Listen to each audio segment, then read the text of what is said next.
নমস্কার, তোমাদের সবাইকে সানা স্মাইল এডুকেশন সেন্টারে স্বাগত জানিয়ে আজকের ক্লাসটি শুরু করছি।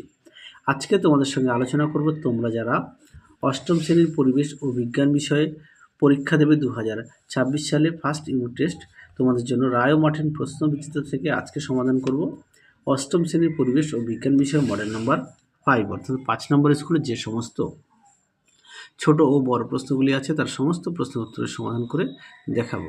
চলো দেরি না করে মূল বিষয়ে যাওয়া যাক। তার আগে বলি, তোমাদের 5 নম্বর স্কুলটা আমি অলরেডি ভিডিও করেছিলাম, কিন্তু একটু টেকনিক্যাল সমস্যার জন্য ভিডিওটা একটু সমস্যা হয়, সেই কারণে আমাকে আবার পুনরায় করতে হয়।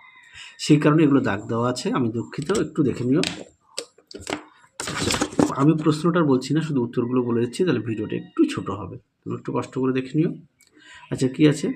এক দাগের প্রশ্ন উত্তরটা হবে অপশন এ, 2 দাগের প্রশ্ন উত্তরটা হবে অপশন সি, 3 দাগের প্রশ্ন উত্তরটা হবে অপশন বি, 4-এর উত্তরটা হবে অপশন সি।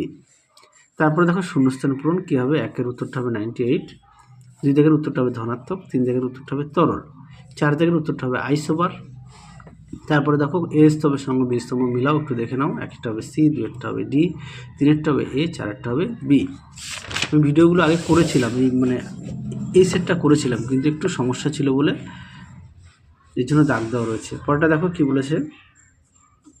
1 দাগ, হ্যাঁ, 1 দাগের প্রশ্নের উত্তরটা একটু পাঠ্য বই থেকে দেখে নিও। 2 দাগের উত্তরটা হবে হাইড্রোজেন সালফাইড, যার সংকেতটা দেখে নাও। 3-এ কি বলেছে, একটি উভধর্মী অক্সাইডের নাম, উত্তরটা লিখবে জিঙ্ক অক্সাইড। অক্সাইডের সঙ্গে অ্যাসিড ও ক্ষারের মধ্যে রাসায়নিক সমীকরণ দেখাও, এখানে সমীকরণটা দেওয়া আছে। তারপরে দেখো কি আছে, 3 দাগ, 3 দাগে দেখো, 3 দাগ না 4 দাগ, এর মধ্যে ইলেকট্রন হচ্ছে 18টি, প্রোটন 17টি, নিউট্রন 18টি। আচ্ছা, আর কি বলেছে, এই প্রশ্ন উত্তরটা দেখো তোমাদের পাঠ্য বইতে 181 নম্বর পেজে একটু পেয়ে যাবে। পরবর্তী দেখো 5 দাগ, 5 দাগের প্রশ্নটা পাঠ্য বইতে পেয়ে যাবে, 6 দাগটাও একটু পাঠ্য বইতে পেয়ে যাবে, একটু দেখে নিও। পরটা দেখো লাইফ সায়েন্সে দেখো কি আছে। 1 দাগের প্রশ্ন কি বলেছে, একক পর্দা দ্বারা আবৃত কোষীয় অঙ্গাণু হলো, উত্তরটা লিখবে লাইসোজোম। 2-এ দেখো যে কোষ অঙ্গাণুতে ডিএনএ পাওয়া যায় সেটি হলো মাইটোকন্ড্রিয়া। 3-এ দেখো উত্তরটি হবে যোগ করা, অপশান সি।